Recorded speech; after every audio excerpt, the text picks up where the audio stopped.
माहूर शहरातील घरकुल लाभार्थ्यांच्या विविध मागण्यांकरिता सुरू असलेले 7 दिवसांचे आमरण उपोषण अखेर मागे घेण्यात आले आहे। चारही डीपीआर मधील लाभार्थ्यांच्या खात्यात 3,67,00,000 रुपयांचा निधी थेट जमा करण्याचे आश्वासन प्रशासनाकडून देण्यात आल्यानंतर उपोषणाची सांगता करण्यात आली। या आंदोलनाची सविस्तर माहिती आपण बघूया।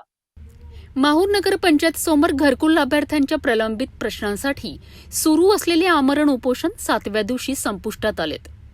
आंदोलनकर्ते आनंद पाटील तुपदाडे यांच्यासह रेणुका दास बेलखोडे, प्रमिला जाधव, सुनीता जाधव, विमलबाई जाधव, रेणुका बाबटकर आणि सुमनबाई वाठोरकर यांच्यासह इतर लाभार्थ्यांनी प्रशासनाच्या आश्वासनानंतर उपोषण मागे घेतलेत। प्रशासनाकडून चारही डीपीआर मधील घरकुल लाभार्थ्यांच्या खात्यात 3,67,00,000 रुपये थेट जमा करण्याची प्रक्रिया सुरू करण्यात येईल असे सांगण्यात आले। यासाठी मुख्याधिकारी विवेक कांदे यांनी मुंबईला जाऊन आवश्यक कार्यवाही करण्याचे मान्य केलेत। यापूर्वी उपोषणाच्या 6व्या दिवशी तहसीलदार अभिजित जगताप, मुख्याधिकारी विवेक कांदे, पोलीस निरीक्षक देवीदास चोपडे आणि सहाय्यक पोलीस निरीक्षक शरद घोडके यांनी उपोषणस्थळी भेट देऊन लाभार्थ्यांशी चर्चा केली। लाभार्थ्यांनी आपल्या अडचणी आणि आर्थिक परिस्थिती मांडल्यानंतर प्रशासनाने संबंधित विभागाशी समन्वय साधून पुढील कार्यवाहीला गती दिली। आंदोलनकर्त्यांच्या म्हणण्यानुसार घरकुल निधीबरोबरच कथित भ्रष्टाचाराच्या चौकशीची मागणी, महामार्गावरील गती अवरोधकांचा प्रश्न आणि परवानगीशिवाय प्रीपेड मीटर बसवू नयेत या मागण्यांबाबतही सकारात्मक भूमिका घेण्यात आल्याने उपोषण समाप्त करण्याचा निर्णय घेण्यात आला। यावेळी प्रशासनातील अधिकारी, विविध पत्रकार संघटनांचे पदाधिकारी, स्थानिक नागरिक आणि घरकुल लाभार्थी मोठ्या संख्येने उपस्थित होते। माहूर नगर पंचायत कार्यालयासमोर 29 जून पासून आमरण उपोषणाला माझ्यासह लाभार्थ्यांचं उपोषण होतं। आज 7व्या दिवशी ते उपोषणची सांगता झाली। माहूर नगर पंचायतचे मुख्य अधिकारी आणि म्हाडा यांच्याशी आमच्या समोर बैठक झाली फोनवरून, आणि त्या बैठकीमध्ये म्हणजे दोघांचा कॉन्फरन्स झाला मोबाईलवरून, आणि त्यांनी सांगितलं की तसे तर माहूर नगर पंचायतचे आपले 6 कोटी येणे आहेत, त्यापैकी 2 कोटी त्यांना आता देता येणार नाही, कारण की माहूर नगर पंचायतमध्ये जे 2,07,01,724 रुपयाचा जे भ्रष्टाचार झालेला आहे, ते 2 कोटी परत केल्याशिवाय 6 कोटी आपल्या माहूर नगर पंचायतच्या खात्यात घरकुल लाभार्थ्याचे जमा होणार नाहीत। पण 4 कोटी त्यांना देता येईल। तर 4 कोटीमधील 3,67,00,000 हे थोड्याच दिवसामध्ये माहूर नगर पंचायतच्या खात्यात जमा होतील, आणि घरकुल लाभार्थ्यांची उर्वरित जे रक्कम राहिलेली आहे त्यांच्या खात्यात ते जमा होईल, असं ह्या आश्वासनावरून आणि नगरपंचायतचे मुख्य अधिकारी विवेक कांदे यांनी तात्काळ मुंबईला रवाना झाले। ह्या कारणावरून आम्ही उपोषणाची आज माघार घेतला आहे। आपली जी मुख्य मागणी होती माहूर नगर पंचायतकडून, जे माहूर शहरातील लाभार्थ्यांना जे घरकुलचा लाभ मिळाला पण त्यांना उर्वरित हप्ते त्यांच्या खात्यात जमा झाले नाहीत, ती एक मुख्य मागणी होती, ती आज उपोषणामध्ये पूर्ण झाली।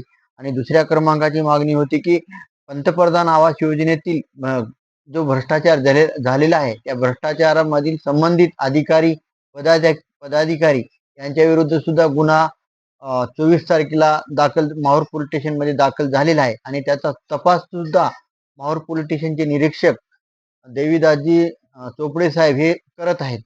आणि आपली तिसरी जी मागणी होती,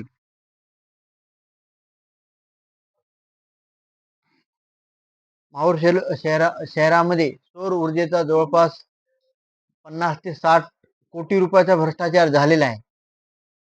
आम्ही उपोषण त्याची सुद्धा त्यांनी चौकशी सुरू केलेली आहे। जसे की आणि त्यानंतर 2013-14 मध्ये पाणी पुरवठा योजना माहूर शहरात आलेली आहे, आणि त्याचा सुद्धा 16.5 कोटी, माहूर नगर पंचायत 10 कोटी म्हणत आहे, पण 13 ते 14 कोटी सुरुवातीलाच मंजूर झाली, आणि वाढीव निधी हा 2.5 कोटी आलेला आहे।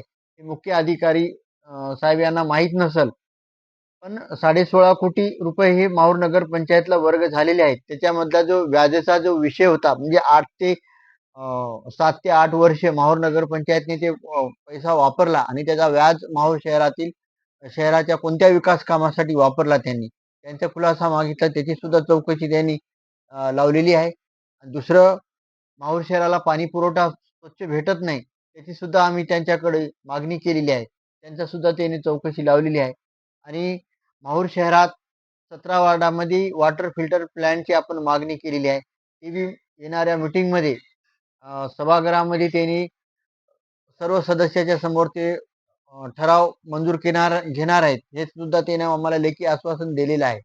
आणि स्पीड ब्रेकरचं जे आहे, माहूर शहरामध्ये एक राष्ट्रीय महामार्ग आणि PWD अशा दोघांकडे वेगवेगळे ते रोड आहेत. आणि 31 ऑगस्टपर्यंत PWDने सांगितले की 31 ऑगस्टपर्यंत आम्ही मान्यता वगैरे घेऊन स्पीड ब्रेकर टाकून देऊ. आणि राष्ट्रीय महामार्ग नांदेड यांनी सुद्धा पत्र दिलं की 8 ते 10 दिवसामध्ये, त्यांनी लेखी आश्वासन दिलं आपल्याला की 8 ते 10 दिवसामध्ये आम्ही स्पीड ब्रेकरचं आपण कामाला सुरुवात करू. आणि जे रोडचा जे भ्रष्टाचार झालेला आहे त्याचा सुद्धा त्यांनी आपल्याला लेखी आश्वासन दिलं, त्याची सुद्धा चौकशी लावणार आहे. आणि स्मार्ट मीटर बद्दल उपोषणाच्या स्थळी ती घेऊन आली ती पत्र.